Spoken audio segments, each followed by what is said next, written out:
Haya, mtazamaji, wakazi wa eneo la Huruma katika kaunti ya Uasin Gishu wanadai maelezo kuhusu jinsi kipande cha ardhi ya umma ambacho kilichukuliwa kwa lazima na serikali miaka iliyopita kimeishia mikononi mwa mtu binafsi anayetaka kuwafurusha. Haya yanajiri baada ya mtu huyo kuweka uzuio eneo la ekari 10 la ardhi lilokuwa limetengwa kwa ajili ya ujenzi wa hospitali ya Huruma, uwanja wa mpira wa jamii, na kwa muda mrefu ilikuwa eneo la mikutano ya hadhara na mikusanyiko mingine ya kijamii.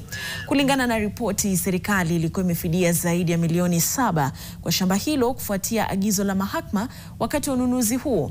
Hata hivyo, licha ya fidia na matumizi ya umma yaliyokusudiwa, ardhi hiyo tangu wakati huo imekuwa ikimilikiwa na kudhibitiwa na mtu binafsi, kinyume na mwongozo wa awali wa mahakama.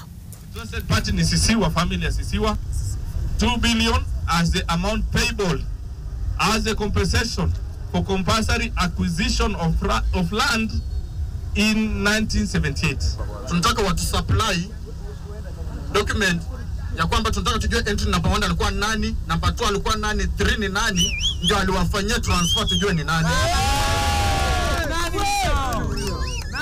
Title deed isome jina yake. Tunataka tujue mwenye shamba ni nani na atupatie playground, kwa sababu shida yetu tuko nayo sasa ni yule uongozi tulikuwa nao nyuma. Kwa sababu ule uongozi wa nyuma wangefuatilia hii maneno hata tungekuwa na shida ya kiwanja.